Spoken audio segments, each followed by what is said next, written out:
Hey everyone, this is Mark at Short Action Customs. In this video, we're going to do a quick unboxing of our Modular Barrel Vise Kit. I'm going to start by just opening up the kit. We got a nice little Short Action Custom sticker. We're going to have our bushing tray for all your bushings to properly store them away. We've got our ARCA mounting base, which is what we use to mount the Bravo barrel vise, the Modular Barrel Vise, and other stuff like our final scope level.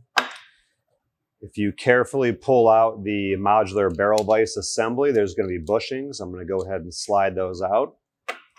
You've got your complete vise assembly here, ready to rock and roll. Now we're going to go ahead and pull out and inventory our bushings.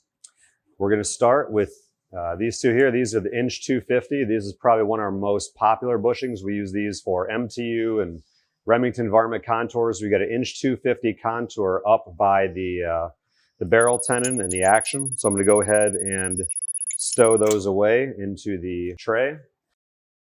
Next ones are the inch 200s. These are also a straight bushing that is meant to grab the straight shank of your barrel up by the action. I'm going to go ahead and put those away. We've got our last straight bushing, which is the 1 inch straight.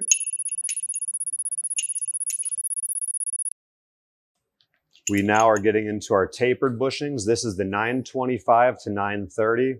These are really popular, and we use these often on Remington Sendero type contours where we might not be able to grab enough of the barrel up by the action, so we need to grab in the middle of the barrel.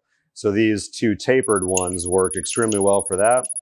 And lastly, we've got our 865 to 870 bushings. These are the same thing. It's just a little bit smaller diameter. If you've got a lightly smaller sporter contour, these will allow you to grab up in the middle to front part of your barrel.